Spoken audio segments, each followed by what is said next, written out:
Hello hello. जो देवभूमि है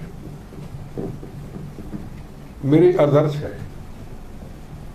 जहां मानवता है, जहां शराफत है, योद्धों की भी धरती है, यहां पूरी दुनिया से टूरिस्ट आता है देवभूमि पे और बेखौफ होके आता है, बेखौफ होके चले जाता है। सुरक्षा को वो अहमियत नहीं देता। वो कहते हैं सबसे सुरक्षित, सबसे सेफ देवभूमि है। वहाँ का कल्चर, वहाँ की संस्कृति, वहाँ के समाज के लोग बाकी दुनिया से अलग है। उत्तरांचल हो, शिमला हो, हिमाचल हो, पर देवभूमि निशाने पे आ जाना, उसको धमकियां देना शुरू कर देना, चीफ मिनिस्टर का क्या कसूर? मैंने तो कभी सुना ही नहीं कि चीफ मिनिस्टर साहब ने किसी के विरोध में, आपसी पॉलिटिकल लड़ाई हो सकती, हर स्टेट में होती है कि किसी के विरोध में आतंकवाद के ऊपर, हाँ राष्ट्र के मुद्दे के ऊपर को बात की होगी, पर ये चर्चा का जब हिमाचल विषय नहीं, आतंकवाद हिमाचल का विषय नहीं, तो यहां आतंकवाद की चर्चा भी क्यों हो, लोगों में डर खौफ पैदा भी क्यों हो? सवाल सबसे बड़ा है कि क्यों आग लगी, किसने आग लगाई और आग कहां तक चली गई, और उसका खमियाजा ये बदमाश, ये गुंडे, ये पन्नू जैसे लोग वहां पे कोई ऐसा छुरछुरा छेड़ते हैं, यहां आग लग जाती। हम कल आए, चंडीगढ़ से, पंजाब से आए, बड़ा ट्रैफिक था। मैंने क्या हुआ? कहते चेकिंग है। पुलिस तो अपना काम करेगी, प्रशासन अपना काम करेगा, पर तकलीफ तो आम टूरिस्ट को होगी। वो अपना मन बना के कहेगा उत्तरांचल चलते हैं, वो कहेगा मनाली चलते हैं, वो कोई और रास्ता अपना लेगा। नुकसान किसका हुआ? नुकसान आपका हुआ, नुकसान स्टेट का हुआ, नुकसान देश का हुआ। अगर टूरिस्ट धीरे धीरे अपना मन बदल लेगा, मैं प्रैक्टिकल बात बता रहा हूं, एक होता है ठा प्रेस कॉन्फ्रेंस, का कोई फायदा नहीं, वो अपना मन बदलेगा। क्योंकि हिमाचल एक टूरिस्ट प्लेस है, चारों तरफ से सुरक्षा होगी, गाड़ियां आएंगी, उनकी चेकिंग होगी। कौन है कसूरवार? किसी ने सोचा? ना प्रशासन जिम्मेदार है, ना सरकार जिम्मेदार है, ना हिमाचल पुलिस की कोई जिम्मेदारी है। पर ये रोज धमकियां देने वाले हिमाचल की धरती को और खालिस्तान की बात करने वाले, इनको कुछ सवाल पूछना चाहता हूं आपके चैनल के जरिए। पिछली बार भी आप आए थे तो मैंने आपको ये कहा था कि मेरी कहीं डिबेट पे इनसे बात करा दो, पन्नू से। सीएम साहब को रोज धमकी देता है, पुलिस को रोज धमकियां देता है। इसकी हिम्मत है मेरे से एक बार, मैं रोज चैलेंज करता हूं इस घटिया इंसान को, शतरमुर्ख को, दाढ़ी रखी नहीं, पगड़ी पहनी नहीं, कहां का सिख बन गया जी? अमृत छका नहीं, अमृतधारी है नहीं, बात खालिस्तान की करता। इसकी हिम्मत नहीं मेरे सामने बात करने। सवाल सबसे बड़ा है कि कितनी देर तक धमकियां आती रहेंगी कि हम खालिस्तान बनाएंगे? हिमाचल भी हमारा हिस्सा था, हरियाणा भी हमारा हिस्सा था, जम्मू का कुछ, कश्मीर का हिस्सा भी हमारा हिस्सा था, राजस्थान का भी कुछ, गंगानगर का हमारा हिस्सा था। अरे हमारा पंजाब तो काबुल कंधार तक था भाई। शेरे पंजाब महाराजा रणजीत सिंह काबुल कंधार तक राज था। उनकी फौज के जर्नल थे हरि सिंह जी नलुआ, मुगल जालिम, उनके नाम पे डारते थे। मां कहती थी काबुल कंधार में बच्चा नलुआ आ गया, सो जा, बच्चा सो जाता था। जुल्म नहीं करते थे, उनकी एक ताकत थी, एक शक्ति थी। क्या हुआ? बंटवारा हुआ, हिंदुस्तान का लाहौर, काबुल, कंधार सब बिखर गया।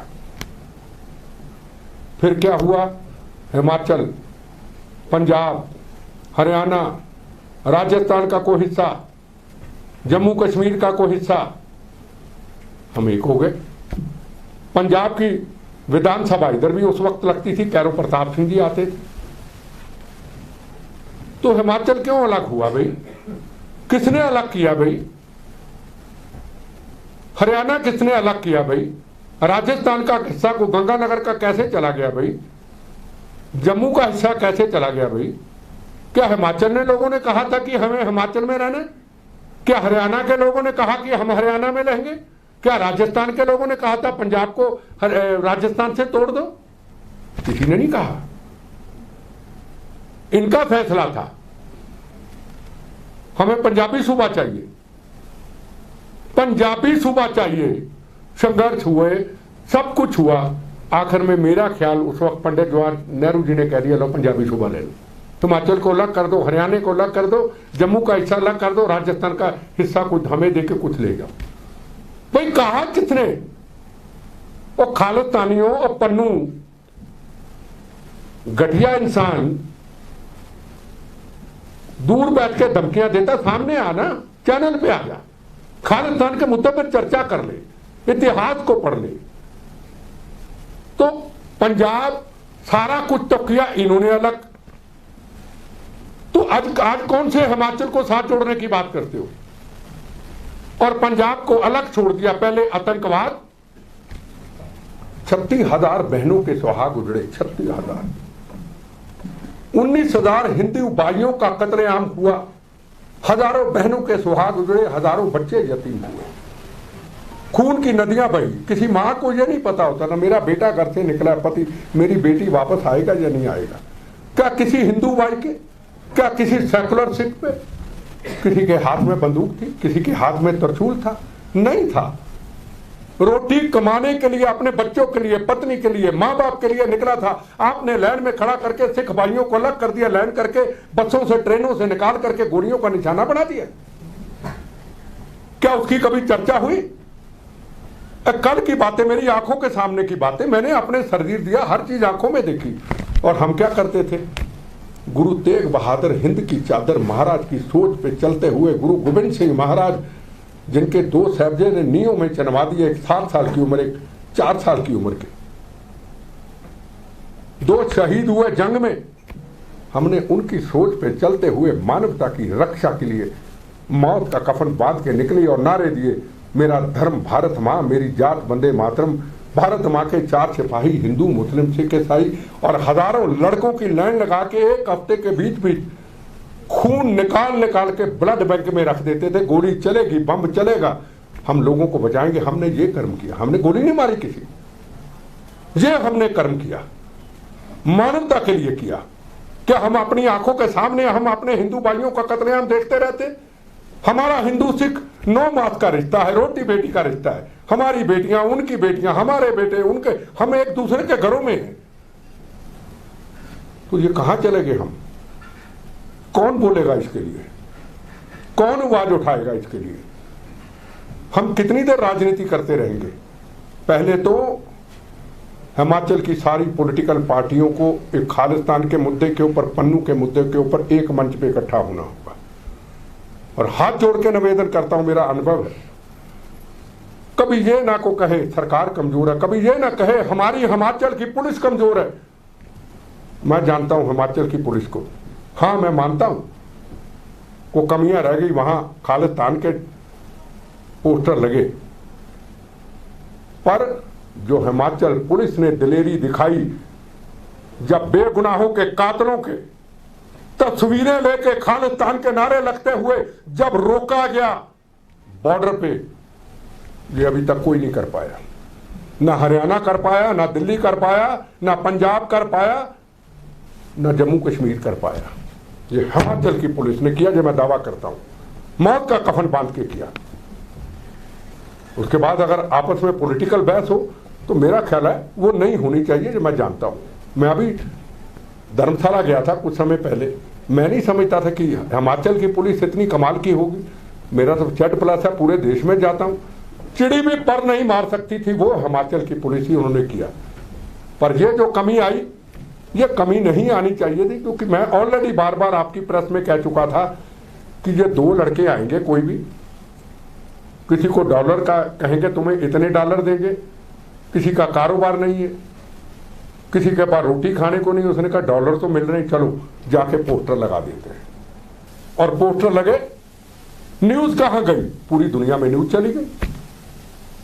देवभूमि टूरिस्ट ट्रेड, जहां रोज टूरिस्ट आता है इन दिनों में, वहां दहशत फैल गई। अरे वहां तो खालिस्तान की लोग ऐसे भी हैं जो नहीं डरते, लोग ऐसे हैं जो डर जाते। किसका नुकसान हुआ? सरकार का हुआ। सरकार का हुआ तो हिमाचल की पब्लिक का नुकसान हुआ।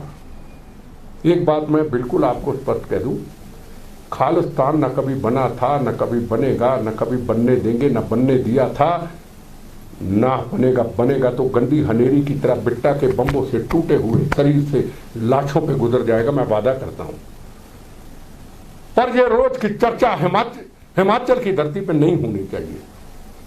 अगर ये चर्चा रोज ऐसी, मैं पीछे भी जब पुलिस वालों ने अपनी ड्यूटी दी और दी, हम नहीं आए। हमने कहा रोज रोज हिमाचल में हम प्रेस कॉन्फ्रेंस करें, लोगों के अंदर दहशत पैदा करें, नहीं।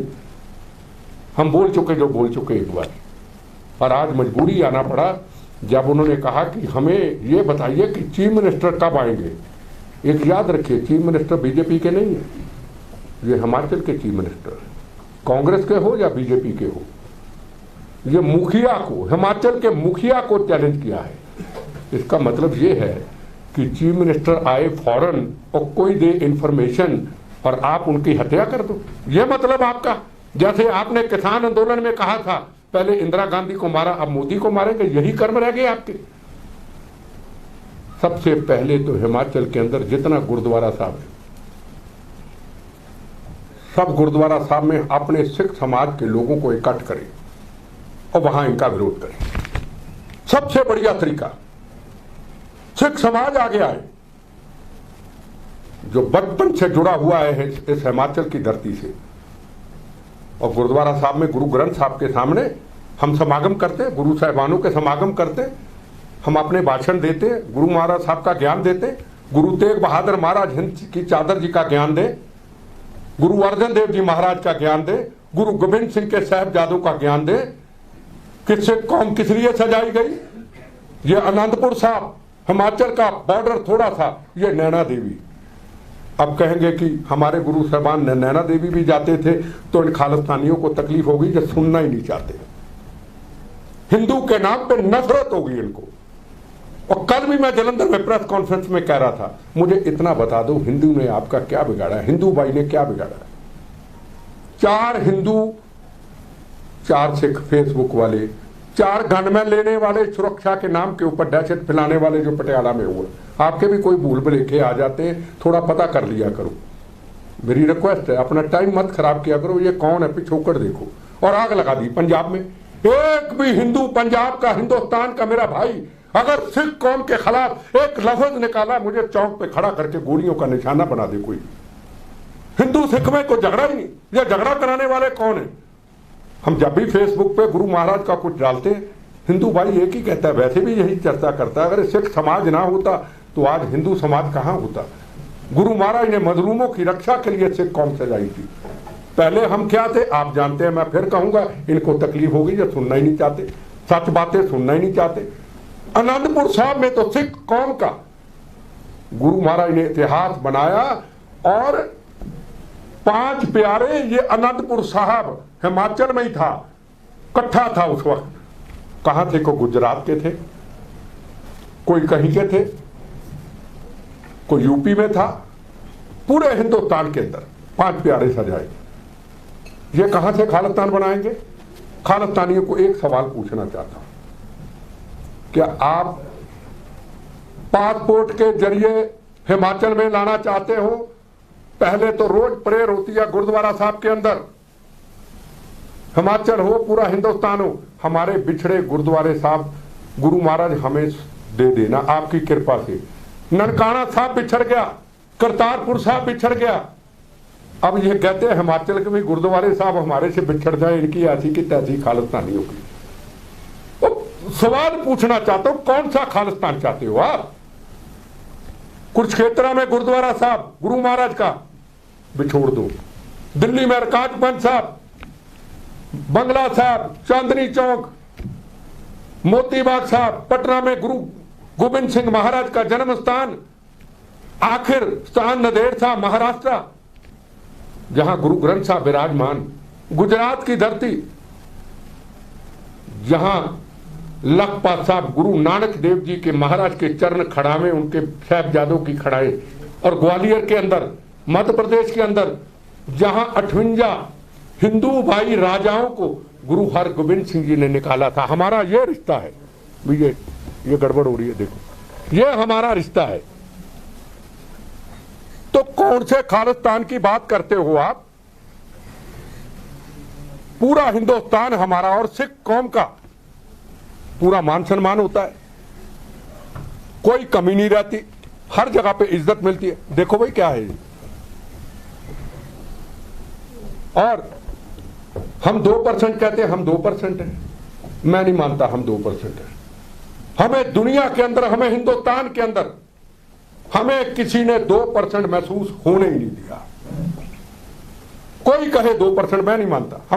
हमें हिंदुस्तान की जनता ने, हमें दुनिया के बैठे हुए हर भारतीय ने कभी 2% माना ही नहीं। हिंदुस्तान का राष्ट्रपति ज्ञानी जैल सिंह, ये खालिस्तानियों को बताना चाहता हूं कौन सा खालिस्तान चाहते हैं। हिंदुस्तान का होम मिनिस्टर ज्ञानी जैल सिंह, हिंदुस्तान का होम मिनिस्टर साहब बूटा सिंह, हिंदुस्तान का फॉरेन मिनिस्टर पहले सरदार स्वर्ण सिंह, हिंदुस्तान का पहला डिफेंस मिनिस्टर सरदार दिलबाग सिंह आजादी के बाद, हिंदुस्तान का आर्मी चीफ जगजीत सिंह अरोड़ा, हिंदुस्तान का air force air marshal Arjun Singh जिसने पाकिस्तान के चने चबा दिए थे, हिंदुस्तान के आर्मी चीफ विक्रमजीत सिंह, हिंदुस्तान के army chief J Singh, Hindustan के Dhanoa ji army chief, air force chief, Hindustan के chief justice of India justice Kuldip Singh, doctor Manmohan Singh 10 साल हिंदुस्तान के प्रधानमंत्री। अरे भाई कौन सा खालिस्तान चाहती हो बताओ? आपके माध्यम से मेरी वीडियो को सुने, कौन सा खालिस्तान चाहते हो? फिर मोहाली के पास लगा दोगे बॉर्डर, और एक बॉर्डर लगेगा राजपुरा में, दूसरा लगेगा जम्मू के पास, तीसरा लगेगा बठिंडा के पास। इतना सा पंजाब, इतना बड़ा पंजाब, काबुल कंधार तक पंजाबी सूबा ले लिया। अब ये इतना सा पंजाब चाहते हैं। पहले 36,000 बेगुनाहों का कत्लेआम करवा दिया इन राजनीतिक लोगों की गलतियों से, फिर उसके बाद नशेड़ी बना दिए इन राजनीतिक लोगों ने, हर घर में नशेड़ी बना दिया। उड़ता पंजाब पिक्चर देखी होगी, पंजाब की धरती को इन्होंने, योधों की धरती को बदनाम कर दिया। आज तक नशों को ठीक नहीं आए कर पाए, कई सरकारें आई कई चली गई। हिमाचल की धरती ने अपने आप को, यहां की संस्कृति संस्कारों ने संभाल के रखा। अब कहते खालिस्तान बनाएंगे, भूखे नंगे पाकिस्तान से मिलेंगे ये, जिसके पास खाने को रोटी नहीं। और पंजाब के बाद जो हिंदू भाई पंजाबी सिख समाज जो अरबों खरबों का कारोबार करता है, बताइए कि उसको पंजाब आना पड़ेगा? पंजाब में हमारे पास इतनी जगह है? ये मैं खालिस्तानियों को सवाल पूछना चाहती हूँ। ये पिछले टाइम पे देखो कितने देर से ये वारदातें देख रहे हो आप, बॉर्डर के जरिए, ड्रोन के जरिए। अभी इंटेलिजेंस के हेडक्वार्टर पे हमला हुआ, 4 आतंकवादी करनाल में पकड़े गए, हथियार पकड़े गए, तरनसार से हथियार पकड़े गए, गोला बारूद पकड़ा गया। कौन आवाज उठाएगा? सिख संगत को, हिमाचल की, पूरे देश की, जो बाहर रहते हैं, जिनके लिए खतरे की घंटी बनते हैं ये लोग, जिनके हिंदू सिख 9 मास का रिश्ता है, उनको बाहर निकलना होगा। मेरी तरह आना होगा उनको बाहर, और इनका विरोध करना होगा, कहना होगा खालिस्तान मुर्दाबाद, और कहना होगा खालिस्तान अब कभी बना था न कभी बनेगा। हिमाचल हमारा है, पंजाब हमारा है, सारा देश हमारा है। सिख समाज के लोगों को मेरी हाथ जोड़ के उम्मीद है, गुरुद्वारा साहब में इकट्ठ करना शुरू कर दे। मेरा हिंदू भाई को बयान नहीं देगा, फिर ये कहेंगे ये फिरका प्रस्त है, फिर ये कहेंगे हिंदू है। इनको मैं जानता हूं, इन्होंने ये बयान दिया था, इन्होंने फिरका प्रस्ती की है, जबकि हमारा रिश्ता 9 मास का रिश्ता है। मुझे पता है इनकी करतूतों का ये क्या बोलेंगे।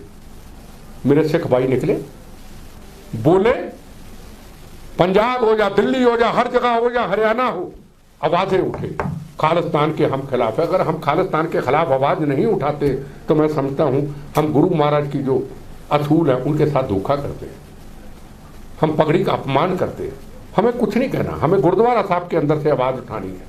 हमें मीडिया वालों को पूरे प्रोटोकॉल के साथ सिर पे परना बांध करके बिठा करके, हाथ धो करके, मत्था टेक करके बिठा करके वहां बोलना हम इनके खिलाफ है। पन्नू, अगर तू खालिस्तान चाहता है पहले हमसे बात कर ले। हम कितने सालों से इस हिमाचल की धरती पे हैं, हमारा जन्म सब कुछ इधर है। अब आपको सवाल पूछना चाहते जी, आपने बोला कि ये गुरुद्वारे से आवाज उठनी चाहिए। जरनैल सिंह भिंडरांवाले का तो गोल्डन टेम्पल में मेमोरियल है, कैसे उठेगी बात? देखो, पहले अपन हिमाचल की बात कर रहे जी, तुसी पंजाब दी नहीं, मेरी बात सुनो ना, पहले हिमाचल की बात करें, उसके बाद नेशनल लेवल की बात कर लेंगे। मैं तो अभी हिमाचल के लिए आया हूँ, ठीक है ना, क्योंकि इस वक्त हमारे लिए हिमाचल मेरे लिए बहुत फिक्र का मुद्दा है। तो एक बंदा उठ के धमकी देता फोन पे, तो इंडियन गवर्नमेंट एक्सट्रेडिशन ट्रीटी के जरिए मंगवा नहीं सकती बंदे को, इतना तामझाम करने के? देखो जी, अब वक्त आ गया, अब वक्त आ गया। पीछे जब यूके के प्राइम मिनिस्टर आए थे तो अपना मोदी जी की चर्चा हुई थी, उन्होंने भी स्पीच दी थी, आपने देखा होगा। अब वक्त आ गया है, खुलेआम धमकी दी जा रही है कि अब अमेरिका गवर्नमेंट हो या यूके गवर्नमेंट हो, जो चीफ मिनिस्टर साहब को धमकी दी है। देखो, चीफ मिनिस्टर को धमकी देना, पंजाब के चीफ मिनिस्टर की शहादत हुई, आपने देखा। लुधियाना में अभी बम ब्लास्ट हुआ, मेरे पे हमले हुए, हमें हमेशा सचेत रहे। वो तो कभी बेचारे बुलेट प्रूफ गाड़ी में नहीं बैठे, हम जब आते हमको भेज देते हैं, जैमर भेज देते हैं। आज जैमर भी है तो बुलेट प्रूफ गाड़ी, अच्छी बात नहीं है ना। तो सेंट्रल गवर्नमेंट को इसके ऊपर अब सख्ती का एक्शन लेना पड़ेगा। अगर लेट करते हैं तो कोई दिक्कत भी हो सकती है। सर, मुख्यमंत्री जी ने ये कहा है कि जब से पंजाब में सरकार बदली है तो इस तरह की जो धमकियां हैं उसमें बढ़ावा मिला था, आप क्या मानते हैं? देखो, मैं इन चीज़ों पर, प्रशासन हमारा वही है, राजनीतिक हालात बदले हैं, प्रशासन वही है, पुलिस वही है। मैं इन बातों पे, राजनीतिक बातों पे बिल्कुल नहीं आना चाहूँगा, को पॉलिटिकल कहूँ मैं। अभी तो कल तो सरकार बनी, मैं उसके बारे में क्या कहूँ। जी, जो लोग पकड़े गए धर्मशाला में, वो कहाँ से, क्या उनका कोई बैकग्राउंड? ये जो करनाल से एक जो धर्मशाला वाले 2 बंदे पंजाब में खड़े, देखो, इनके एक नेटवर्क बहुत बड़े हैं, है ना। कनाडा, अमेरिका, आज भी डीजीपी पंजाब का बयान सुना होगा, ड्रोन के जरिए हथियार आ रहे through Canada, Pakistan, ISI, Canada के थ्रू सारी प्लानिंग बन रही है। और उन्होंने हिमाचल को एक सेफ जगह समझा है। उनको ये नहीं पता कि हिमाचल की पुलिस इतनी कमजोर नहीं, उनको गलत फहमी है। कालिया जैसे लोग, बड़े बड़े यहाँ पे योद्धे जिन्होंने अपना कर्म किया। अभी मैं देख रहा था यहाँ कमांडो होंगे, इनके पहली बार देखे कमांडो, आज 1 साल में तैयार हुए। वो मैं कह, ये फौज वाले हैं या कमांडो हैं? मतलब अभी पहली बार देखे मैंने, मतलब मन खुश हो गया कि ये हिमाचल की फोर्स। अभी मैं बुरा ना बनाना, मैं धर्मशाला जहाँ वारदात वहाँ गया और मैंने डीजीपी को, धर्मशाला के जो SP थे इंटेलिजेंस वाले को चिट्ठी लिखी भी, कमाल है आपकी सुरक्षा। मैं तो पूरे देखो देश में जाता हूँ, सुरक्षा की कमियां मैं ढूंढता रहता हूँ। इतनी सुरक्षा मजबूत हुई है। हमारे सबसे बड़ी जो जरूरत है इस वक्त, जिस तरीके से ये लड़के पकड़े गए हैं, इनका केस मजबूती से लड़ा जाए। ऐसा ना हो कि कल को जिस तरीके से परसों गुरुद्वारा प्रबंधक कमेटी ने कहा, बिट्टा पे हमला करने वाले, पंजाब पे चीफ मिनिस्टर पे हमला करने वाले, 36,000 बेगुनाहों का कत्लेआम करने वाले वो बंदी सिख हैं। बंदी सिख कहते इज्जत के साथ, कातलों को कहते बंदी सिख। ये भी कल को बंदी सिख ना बनाए कि हिमाचल गवर्नमेंट इसको छोड़े। सरकारें आती हैं जाती हैं, कानून सख्ती से ऐसा हो जैसे हमारे केस कमजोर हुए, फांसी से चढ़ते चढ़ते अब वो आतंकवादी परोल पे चले गए। पॉलिटिकल राजनीति सिस्टम को कुछ करने के लिए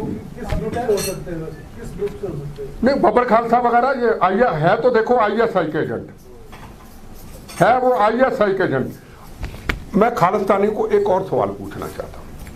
आप बब्बर खालसा वाले हो, आप बड़े बहादुर समझते हो, आप पीठ पे वार करते हो, आप जब कोई आसपास नहीं होता आप विधानसभा पे पोस्टर लगा देते हो, आप यूके से पन्नू स्टेटमेंट दे देता है, हिमाचल में हम ऐसा करेंगे, हम रॉकेट लॉन्चर चला देंगे।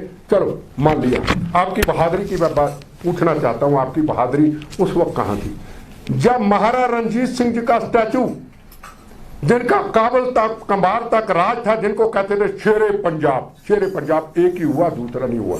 उसका स्टैच्यू अभी 4 महीने लाहौर में तोड़ तोड़ के टुकड़े कर दिए।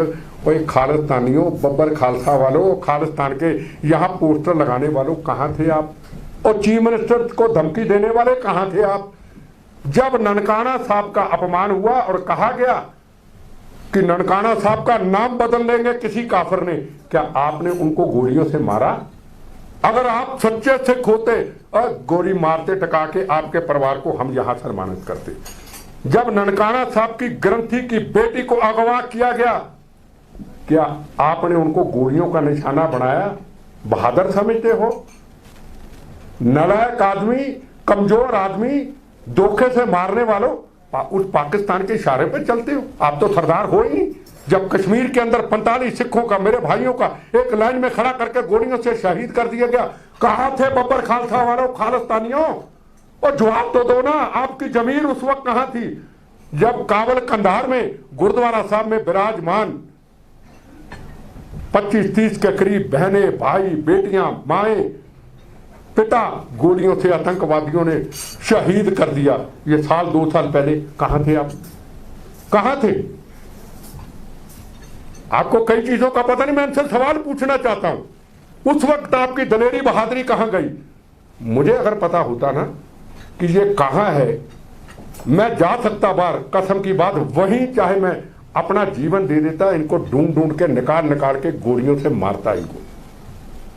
पर ये किस लिए? यहां खालिस्तान के नारे, यहां देश को तोड़ने के नारे, बाहर हिंदू सिख भाइयों के मंदिर गुरुद्वारों का अपमान, उनकी बेटियों का अपमान, घरों से निकलते रोज हिंदू सिखों के जुर्म, और यहां पे धमकियां पाकिस्तान के इशारों पे, ISI के इशारों पे, जो रोज हमारे जवानों पे गोलियां चलाता है। ये तो देश के गद्दार है, ये तो कौम के गद्दार है। बेटा साहब, 2 सवाल है जी। एक पहला सवाल ये कि लगातार पिछला 1 साल हो गया कि ये धमकियां दी जा रही थी, अब जाके इन्होंने अंजाम दे दिया तो इनकी हिम्मत बढ़ गई। अब दूसरा सवाल, अब ये रेफरेंडम की बात कर रहे हैं। देखो, जब रेफरेंडम के लिए पहली शुरुआत हुई थी, पहला प्रोटेस्ट, ये 4 लोगों का प्रोटेस्ट नहीं कि शिमला के DC के दफ्तर के बाद मीडिया को बुला के फोटो खिंचा लो, खालिस्तान मुर्दाबाद, तो मैंने पन्नू का पुतला जला दिया ना। हजारों सरदार भाई, हिंदू भाई, पगड़ियां बांधी हुई, हर्ष भी थे, ये भी शर्मा जी थे, दिल्ली में प्रोटेस्ट किया था, एम्बेसी को गिरा था, पुलिस को पानी जलाना पड़ा। अब संदेश पहुंचा अमेरिका के अंदर, UK के अंदर कि ये टेररिस्ट को हमें सौंपो सबसे पहले। और इसका 2 दिन के बाद जब रेफरेंडम की नींव पत्थर रखना था इन्होंने, पता वहां कितने लोग थे? 200 के 300 झंडे ही झंडे थे, झंडे ही झंडे, निशान साहब खालिस्तान, और कुछ भी नहीं था। पब्लिक तो थी नहीं नीचे, इनका प्रोग्राम ही फेल हो गया। ये भगवान की, सरस्वती माँ की कृपा से हजारों की भीड़ इकट्ठी कर दी और वहां कुछ भी नहीं था। पहले दिन ही इनका रेफरेंडम फेल हो गया। पर किसान आंदोलन का इन्होंने फायदा लिया, किसान आंदोलन का इन्होंने फायदा लिया। इनसे नरमी करनी ये खतरे की गिनती है, इनसे नरमी नहीं करनी। जैसे अभी हिमाचल की पुलिस, मुझे आप पे भी गर्व है, मुझे हिमाचल की पुलिस से भी गर्व है। देखो, जो हिमाचल की पुलिस ने बॉर्डर पे करके दिखाया, मैं आज से ना मेरे ख्याल 8-9 साल पहले मैं चिट्ठी लेके नहीं आया, मैं दिल्ली में ऑल इंडिया मेडिकल से निकल रहा था, एक फोटो थी, अब फोटो का नाम मैं लेना नहीं चाहता, लिखा था असी फिर आवांगे, समझ गए ना, असी फिर आवांगे। फिर आके हिंदू भाइयों का 19,000 कत्लेआम किया था, फिर करेंगे। उसका मतलब ये है, मैं आपको बता दूं, आपको किसी को, जब पोस्टर के नीचे लगाओ कि असी फिर आवांगे, समझो भी ये मारने आएंगे दोबारा जन्म लेके। मैं उतरा, एक सरदार जी थे, मैं कहा ये क्या है? कहने लगे जी ये संत है। मैं कहे बेगुनाह के कातिल है, उतरो नीचे, लाओ पेचकस, ने कहा रगड़ो इसको, सड़कें जाम हो गई, होने दो, लोग देखें। फिर दूसरी जगह पे ऐसा हुआ 6 महीने बाद, फिर मैं जब सरदार बेअंत सिंह जी की समाधि पे गया, श्रद्धांजलि देने, वहां 20 लोगों पे ये लिखा हुआ था, सारे अफसरों को चिट्ठी लिखी, इंटेलिजेंस को, सबको, भाई अभी इसके ऊपर काबू पा लो नहीं तो हाथ से निकल जाएगा। अगर किसी ने कंट्रोल किया है तो वो हिमाचल पुलिस ने पहल की है, किसी ने मेरी सुनी नहीं। अभी हिमाचल के डीजीपी साहब को मैंने लेटर डाली कि ये मेरे विचार है, ये पुरानी चिट्ठी और ये आपकी पुलिस ने किया। अब आपको सवाल पूछना चाहते हैं। लगातार धमकियां मिल रही है, उसके बाद क्या होगा कि हिमाचल जैसा राज्य जहाँ इस तरह का कोई विवाद नहीं है, हिमाचल में अलगाववादी झंडे आना, उसको निकालना, उसके बाद ये कॉन्ट्रोवर्सी आगे बढ़ना, और पंजाब में लगातार पिछले 1 महीने 1.5 महीने से देखें लगातार इस तरह के मॉड्यूल्स काम कर रहे हैं। उनका एक बार दोबारा देखो, आपको क्या लगता है? देखो मैं एक चीज बताऊं, देखो मैं एक चीज बताऊं, ये कहा गया जब पुलिस ने बहादुरी दिखाई, अब हिमाचल के लोग नीचे जाएंगे तो हम उनको रोकेंगे। और ये भी सुना गया ये तो चावल खाते हैं, उनको इतिहास का पता नहीं है। ये हर गांव से कुर्बानियां हैं, 71 की जंग हो, 35 की जंग हो, चाइना की जंग हो, हिमाचल का व्यक्ति कभी शो ऑफ नहीं करता है। ये कालिया मनोरंजन कालिया, क्या नाम थे कालिया जी? सौरव कालिया, उनका क्या हाल किया, उन्होंने बहादुरी दी। ये बार बार मैं आपको कहना चाहता हूं, ये जो गलतफहमियां पालते हैं ना पंजाब के ये चंद लोग खालिस्तानी, मैं नहीं कहता कि आओ जाके लड़ लो, मैं नहीं कहता, पर हिमाचल के इतिहास को जरा गांव गांव के इतिहास को देख लो। हिंदुस्तान एक है, एक रहेगा। मैं घटिया बात नहीं करना चाहता, पर मैं एक खालिस्तानी हूं, आपको कहना चाहता हूं, अगर हिमाचल की धरती के ऊपर चीफ मिनिस्टर हो या कोई हो, अगर को गोली चलाने की कोशिश करेगा, पहले बिट्टा का सीना पार करके निकलेगी। पंजाब में भी ऐसे कहा था, जब पंजाब में किसी हिंदू भाई पे गोली लगेगी, पहले बिट्टे का सीना पार करेगा बम और गोलियां, और खाई सीने पे। आज भी मैं वादा करके जाता हूं, मैंने को पॉलिटिक्स नहीं करनी, पर हिमाचल से मेरा लगाव है, हिमाचल से मेरा प्यार है, इस देवभूमि से मेरा प्यार है, यहाँ के लोगों की संस्कृति से मेरा प्यार है। मैं उतरूंगा ना नीचे, पिछली बार भी कहा नीचे उतरूंगा, जैसे ही शुरू होगा दिमाग चलने शुरू हो जाते हैं, जैसे यहाँ आता हो दिमाग बंद हो जाता है और दिल खुलने शुरू हो जाते हैं। बेटा जी मेरे 2 सवाल है, आप जवाब में ये मत कह दीजिएगा कि पंजाब से जुड़ा है हिमाचल। नहीं, वो भी जवाब दूंगा। वो भी तो ये है कि सिखों की सर्वोच्च संस्था है श्रोमणी कमेटी, क्या उसको खालिस्तान के विरुद्ध नहीं बोलना चाहिए? और दूसरा, जो आरपीजी से अटैक हुआ मोहाली पे, आर्मी के पास होते हैं आरपीजी, आतंकवादी के पास वो चीजें भी आ गई हैं, तो उसको भी तो खत्म। देखो पहली बात तो जो आपने भिंडरावाले की फोटो की बात की, बड़ा अच्छा सवाल है, मैं भूल गया था। गुरु रामदास महाराज, उनके बाद कोई गुरुद्वारा साहब वहां नहीं बन सकता, वही है सब स्थान। ब्लू स्टार ऑपरेशन हमने देखा, खालिस्तान के नारे देखे, बहनों के स्वाग गुजरते देखे। पहली बात तो हम ये सोचने की कोशिश करें कि आतंकवाद आया क्यों। हरमंदर साहब में भिंडरावाले को भेजा किसने था कि सदा अकाली दल खत्म कर देंगे, तू हमारा आदमी है। देखो कहानी तो यह, किताबें लिखने को जितनी मर्जी लिख दे, मैं जिंदा किताब हूं, अपनी आंखों से एक एक चीज देखी है। छोटा बच्चा था, जूड़ा था, घर सामने रोज जाते थे वहां। तब आप भी तो कांग्रेस में ही थे ना उस समय? मैं अभी हूं, मैं पार्टी पुटी ना, मेरा मतलब नहीं कांग्रेस में नहीं, मैं राष्ट्र के लिए काम किया। कांग्रेस एक राष्ट्र के लिए काम करती थी, तो मैं राष्ट्र के लिए आजादी लेके दी थी। मैं तो बच्चा था ना, हमने अपनी आंखों से हर तस्वीर देखी। जैसे जैसे उम्र निकलती है, अपने मुल्क को थोड़ा छोड़ सकता हूं। मेरे लिए ना बीजेपी बड़ी है ना कांग्रेस बड़ी है, मेरे लिए कोई और पार्टी, मेरे लिए तो तेरा वैभव अभर रहे हम दिन चार रहे ना, शरीर पे जो बम खाए कांग्रेस के नाम पे थोड़ा है, देश के लिए खाए। सवाल सबसे बड़ा ये था, हमारी राजनीतिक गलतियों से आज हिमाचल तक ये आग लग गई। उस वक्त की इंटेलिजेंस एजेंसियां सेंटर की जो थी, उन्होंने क्यों नहीं कहा उस वक्त के नेताओं को, ये ज्ञानी जैल सिंह और दरबारा सिंह की लड़ाई इस हिंदुस्तान को, इस पंजाब को इस तबाही के रास्ते पे ले जाएगी, 36,000 बेगुनाहों का कत्लेआम करेगी, हजारों बहनों के सुहाग उजाड़ देगी। नहीं ध्यान दिया, हाथ से निकल गया। अकाली दल को खत्म करते करते ब्लू स्टार ऑपरेशन हो गया। क्यों हथियार गए अंदर? उस वक्त पुलिस क्या करती रही? फर्ज करो भिंडरावाले की जगह पे मैं होता, मैं जनरल छोटी सी बात करता हूं, अगर मैं सच्चा सिख होता, बाहर फौज आती, क्या मैं हरमंदर साहब को ढाल बनाता? क्या हरमंदर साहब को किला बनाता? क्या हरमंदर साहब को कवच बनाता?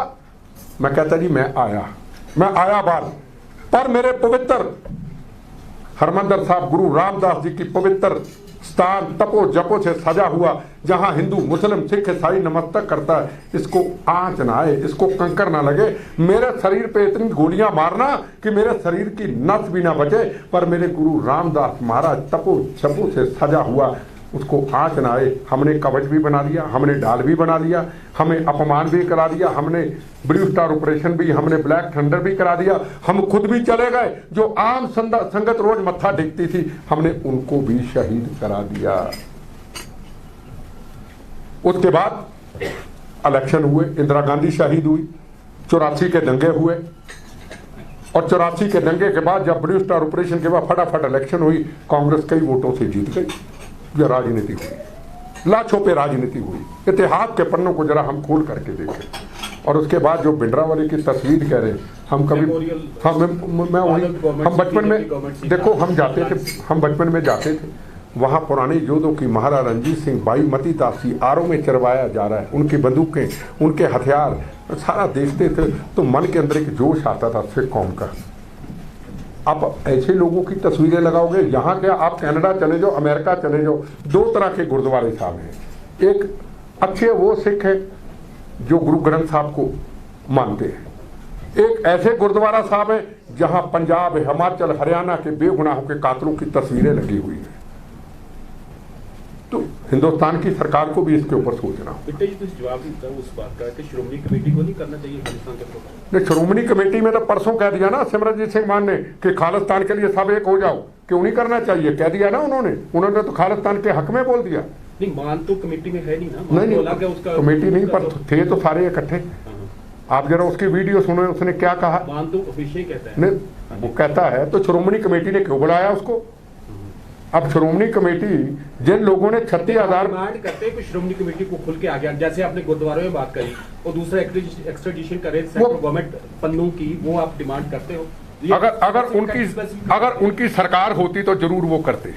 अब खाली बैठ चुके हैं सारे, अब सरकार रही नहीं, अब उनके पास ये मुद्दा कि रोज लोगों को उलझाए रखो। अकाली नहीं, अब ये, हाँ, अब ये जो पकड़े गए 2 आतंकवादी खालिस्तानी, अब इनके लिए देख लेना गुरुद्वारा प्रबंधक केस लड़ेगी। लिखो मेरे साथ जो केस पर आप वैसे डिमांड करते हो। नहीं, डिमांड क्यों नहीं, लाखों बार करता हूँ, बार बार उनकी करी जाए, जो पन्नू वगैरह की उनको प्रत्यर्पण करा जाए, एक्सट्रेडिशन करा जाए। इतना शोर शराबा करने की जरूरत है, गवर्नमेंट, सेंट्रल गवर्नमेंट उस गवर्नमेंट से निवेश करे हो। नहीं देखो, एक होता है इधर से आतंकवादी चले गए, जैसे मेरे पे बम ब्लास्ट हुआ, 3 आतंकवादी जर्मनी, अमेरिका, कनाडा चले गए। उन्होंने बाद में राजस्थान में वारदात की, भैरव सिंह शेखावत जी की सरकार, स्टेट गवर्नमेंट वहां से पकड़ के ले आई। को रूल को प्रोटोकॉल होते हैं, कई लोग वहां के हैं, कई लोग यहां से भाग जाते हैं। तो मेरा ख्याल है कि सेंट्रल गवर्नमेंट इसके लिए कर रही होगी और करेगी, पूरी कोशिश करेगी, मुझे उम्मीद है। कोई और सवाल पूछना चाहते हैं?